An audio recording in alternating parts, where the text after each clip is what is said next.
Bien, entonces, ¿qué pasa? Ciertamente, las manifestaciones, la manera en que las personas se pueden dar cuenta del ataque cerebral, no solamente es el hecho de perder el habla, de perder la fuerza de un lado del cuerpo, de un dolor de cabeza, el peor de su vida, sino que también va a depender de las zonas del cerebro que se ha quedado sin irrigación, de esa pequeña arteria, de esa arteria milimétrica. ¿Usted sabe lo que es un milímetro? Esa rayita en el centímetro. Entonces, las arterias de nuestro cerebro son de ese diámetro, de ese grosor. Pueden ser, van disminuyendo en tamaño a medida que van alejándose del corazón. En el corazón la arteria más grande del cuerpo es la aorta. Y a medida que se va alejando del corazón, pues entonces se va poniendo más pequeña porque entonces va regando. Es como una tubería que sale desde donde están las presas, y salen unas tuberías grandes y a medida que se va alejando, pues entonces se va poniendo más pequeña. Así mismo es la irrigación de nuestro cerebro. Entonces, dependiendo de la arteria que se ha tapado o que se ha roto, porque el ataque cerebral puede ser de esas dos maneras, le llamamos isquémico al 80% de los casos del ataque cerebral y le decimos hemorrágico al 20% porque es eso, es una hemorragia solamente en el 20% de los casos. La mayoría de ellos es por un taponamiento, por una oclusión. Entonces, dependiendo de la zona del cerebro que se haya afectado, entonces vamos a tener el déficit, vamos a tener el síntoma con el que el paciente se va a presentar. Entonces hay personas, por ejemplo, que la manera en que su ataque cerebral se manifiesta es, por ejemplo, porque el paciente se pone confuso, se pierde, está en una plaza comercial y de repente él no sabe dónde está en la calle por donde vive, en una de las calles cercanas, y se desorienta de tal manera que no es capaz de saber dónde está. Entonces, esa es una manera en que una persona puede tener un ataque cerebral. Una persona puede tener un ataque cerebral, de repente cae al suelo y esa persona pierde la conciencia. Esa es una forma en que una persona puede tener como forma de presentación un ataque cerebral. Una persona puede tener pérdida de la visión de un ojo de repente. Fíjense que todas estas maneras de presentación son de manera repentina. Esa es quizás la característica número uno para nosotros entonces establecer. Ahora bien, ¿qué pasa con eso? ¿Qué nosotros debemos mandarle como mensaje a la población, aparte de usted ya saber, de usted identificar, ¿verdad? ¿Qué es eso que nosotros llamamos como ataque cerebral o ACV o ictus, dependiendo de la parte del mundo donde estemos, tiene diferentes nombres?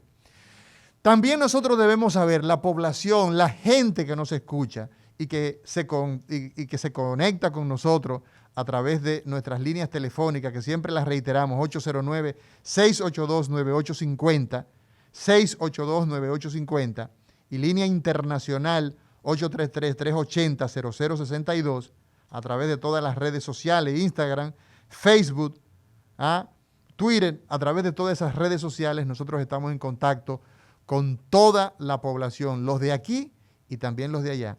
También nosotros tenemos que decirle a la gente que el ataque cerebral tiene la particularidad de que hay unos factores de riesgo, como lo decíamos hace un momento, que quien posee esos factores de riesgo, pues entonces desafortunadamente tiene pues mayor posibilidad de sufrir, y entre ellos entonces decíamos la hipertensión, la diabetes, los lípidos altos, triglicéridos. Vamos a atender a estas personas que las llamadas están parpadeando. Buenas, diga usted. Hola. Vamos a ver. Buenas. Hello. Sí, Sí, buenas. diga usted. Sí, he escuchado con relación a los derrames cerebrales, el Eh, asunto del vómito en sordo. ¿Qué eh, es? yo creo que el celular, quédese en un Sí, solo lugar. Repita su pregunta. Hello. ¿Tiene? sí. Sí. Me, Se escucha mal. Diga usted, buenas. Buenas. Sí, Doctor, ¿cómo está usted? muy bien. Bendiciones. Gracias. Mi Igual. madre murió de eso, ella le dio una vez, a los 5 años le repitió y murió. Las posibilidades se heredan. Sí, es una pregunta muy interesante. Ok, lo escucho por la radio. De hecho, mire, de hecho, me hubiese gustado que usted la repitiera para que los demás que nos siguen escuchara su pregunta. Usted me dijo, mi madre tuvo un ataque cerebral, luego le dio otro y falleció. Sí, el riesgo, ese es un elemento importante, el riesgo de padecer de un ataque cerebral como factor de riesgo es que ya nos haya dado uno previamente. Entonces, si no controlamos la hipertensión, si no controlamos un factor de riesgo, podemos tener un ataque cerebral y en este caso fue fulminante. Diga usted, sí, sí, ¿me diga, escucha ahora? sí, adelante. Sí. He escuchado en algunas ocasiones, porque tuve una amiga que a un hijo suyo le dio un ACV. Sí, Y una de las cosas que dijeron que él manifestó fue vómito en chorro hacia adelante. ¿Qué hay de cierto en eso? Porque lo he oído varias veces ya. el famoso vómito en proyectil. En proyección, exacto. Sí, en proyectil, no en proyección, en proyectil. Es como un disparo. Sí. Mira, el punto es el siguiente. La zona del cerebro que haya sufrido, por ejemplo, la afección, la falta de irrigación, va a dar manifestaciones. Si la presión dentro de la cabeza aumenta de manera vertiginosa, eso puede provocar, por hipertensión dentro de la cabeza, vómitos en proyectil. Pero hay un tipo de ataque cerebral, sobre todo, que es el que se da hacia las zonas que tienen que ver con digamos, el manejo de la parte nauseosa. Nosotros tenemos unas estructuras, por ejemplo, que tienen que ver con la función de tragar.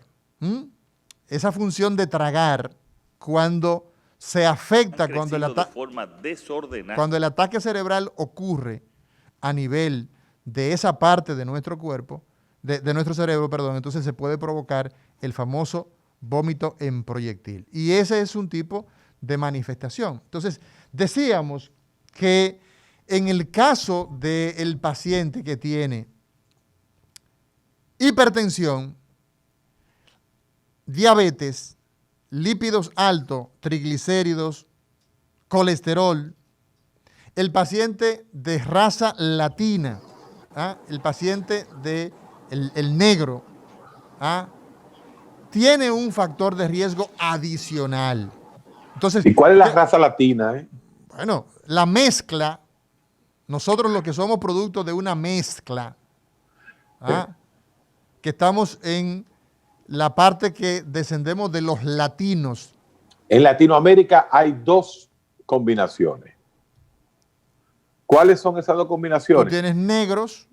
El mestizo, el mestizo, que es la mayoría, que va desde México por todo el continente, pasa el istmo de América Central, se mete en Sudamérica y el mestizo es la liga del indio autóctono, ya sea el azteca de México o el inca de Perú, con el español o el italiano o el blanco o el alemán, que llegaron muchísimo a Sudamérica. Entonces, el mestizo es indio y blanco. Ahora bien, el mulato es la liga del blanco con el negro.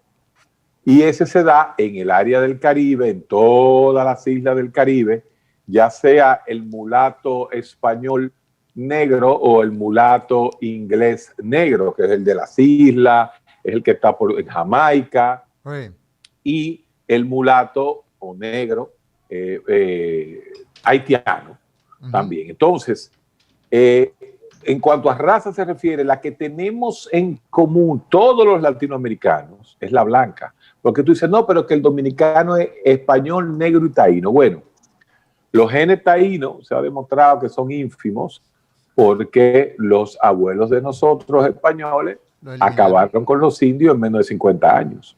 Hubo un chapeo bajito.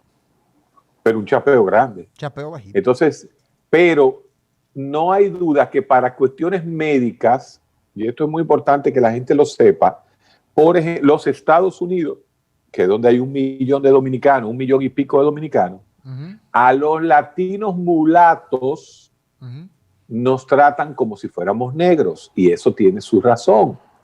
Y es que muchos medicamentos en el hígado, a través del citocromo P450, que es el mecanismo de nosotros metabolizar las drogas y los medicamentos, tiene una prioridad la raza hegemónica. Y en nosotros la raza hegemónica es la raza afroamericana. Así es. Entonces, ¿qué pasa, Héctor? Ese factor de riesgo usted no lo puede modificar, porque decíamos que existen factores de riesgo que usted lo puede cambiar, como es el tema, o modificar, en todo caso, o controlar, como es el caso de la hipertensión. Usted puede controlar su hipertensión, mas no puede controlar la estirpe genética. Esa señora que nos llamó hace un momento que decía, mira, mi mamá tuvo un ataque cerebral y luego le dio de nuevo el ataque cerebral y murió. Ese es un factor de riesgo, el que ya usted haya padecido un ataque cerebral. Y en esa pregunta hay una cosa muy interesante. ¿Cuál? Que existen los pequeños ataques, los llamados ataques isquémicos transitorios, los TIA, decimos aquí en República Dominicana, en el argot médico. Ataque isquémico transitorio. Esa persona que se le tuerce la boca de repente, y a las 2 horas, a las 3 horas, se le pasa. Y la persona hace así, dice, mira, me dio esto, pero no, yo me mejoré y no pasó nada. Ocurre que es el aviso de que vendrá un tsunami, de que vendrá un ataque en el 10% de los casos. Entonces, nosotros tenemos que tener muy en cuenta ese aspecto. Ese fenómeno de que a veces el ataque cerebral se presenta de una manera muy pequeña. Entonces, hay factores de riesgo, como el caso que decíamos de la raza o del sexo. Hay personas que de repente, por ejemplo, en el caso de la República Dominicana, en la República Dominicana nosotros tenemos que el ataque cerebral es mucho más frecuente en mujeres. Mucho más frecuente en mujeres, pero por mucho. Pero hay partes del mundo donde eso más o menos se iguala. La pobreza, el problema de la pobreza es un factor de riesgo y mucha gente no lo entiende. Los países pobres, al ser menos educados, tienen menos conocimiento y tienen menos acceso a los servicios de salud. Entonces, ese es un factor de riesgo que se toma en cuenta con un peso extraordinario, Héctor. Yo no sé si tú recuerdas cuando tú bajabas a buscarte tus pesitos, a hacer Salúdame, Amaury, vamos a saludar, que tú sabes que la gente de nosotros nos escucha. Gente de VIP, un saludo a Iván Ruiz.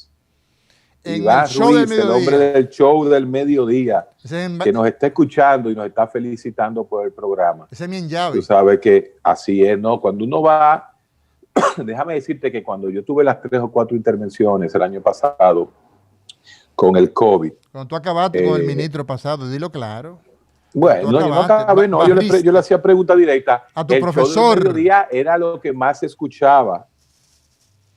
Era lo que más se escuchaba. Así que a mi hermano Iván Ruiz, tengo muchos Ivanes, Iván Silva, el senador Iván Ruiz, del show del mediodía.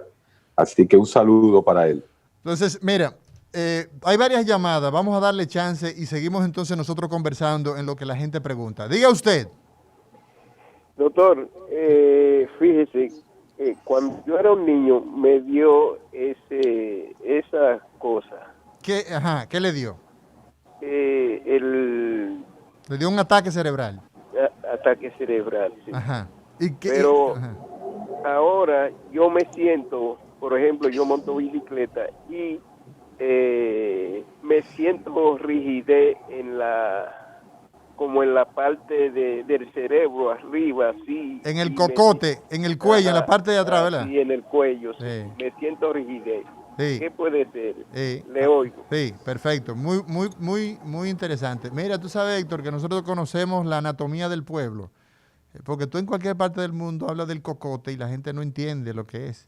Sin embargo, mire qué pasa, querido amigo. Cuando se produce el ataque cerebral, vamos a tener que como secuela, que como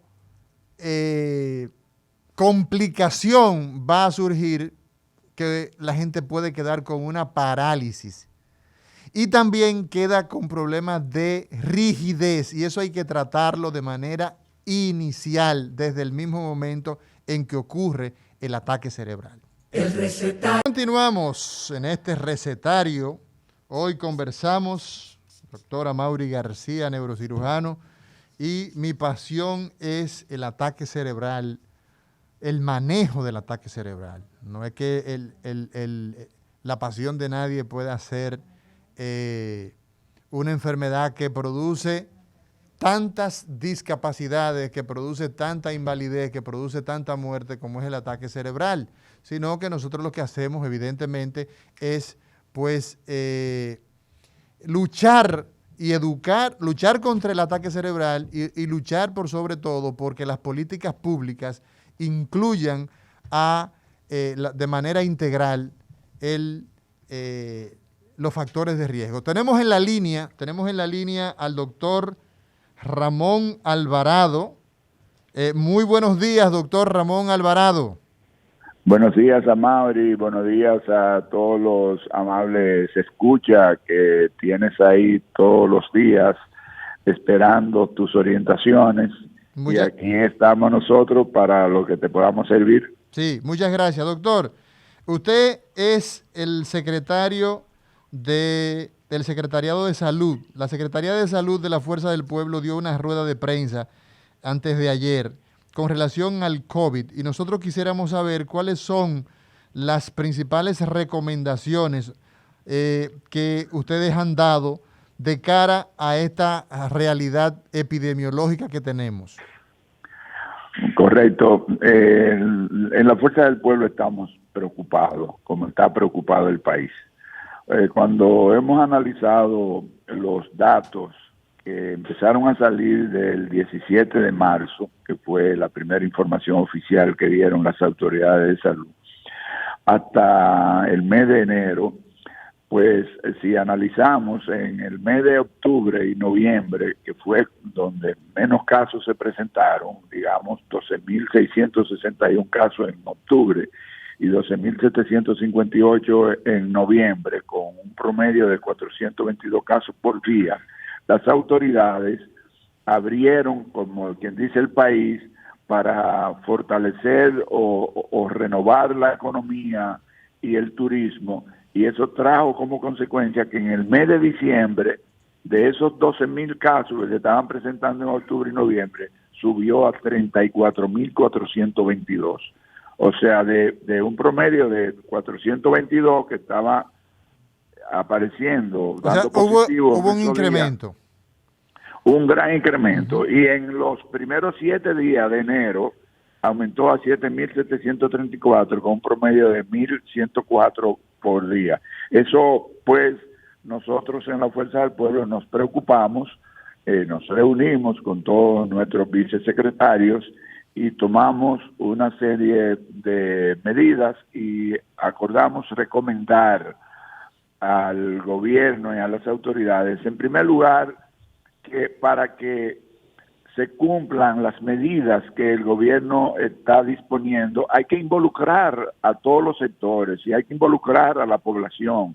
Y para involucrar a todos los sectores, el primer paso es lo que dice la ley 4201 en sus artículos 15, 16, 17 y 18, que es la formación del Consejo Nacional de Salud, que es un órgano de cogestión y que además es un espacio de coordinación y de concentración para la asesoría en la formulación y seguimiento y evaluación y la ejecución de políticas y estrategias de salud. Pero ahí están integrados, por ejemplo, además del Ministerio de Salud Pública, el Ministerio de Trabajo, el Ministerio de Educación, el Ministerio de Educación Superior, el Ministerio de Medio Ambiente, el sector agua potable, o sea, una serie de entidades que debían reunirse todos los días para analizar lo que está pasando en el país y darle participación a las comunidades, porque ahí además está la Junta de los ayuntamientos, o sea, que está involucrada para que se involucren todos los ayuntamientos y se puedan entonces aplicar esas medidas. Doctor Alvarado, con relación al tema vacuna, ¿qué plantea la Fuerza del Pueblo a las autoridades? Mire, eso es sumamente importante. Lo primero es que la Fuerza del Pueblo plantea que hay que ponerse la vacuna.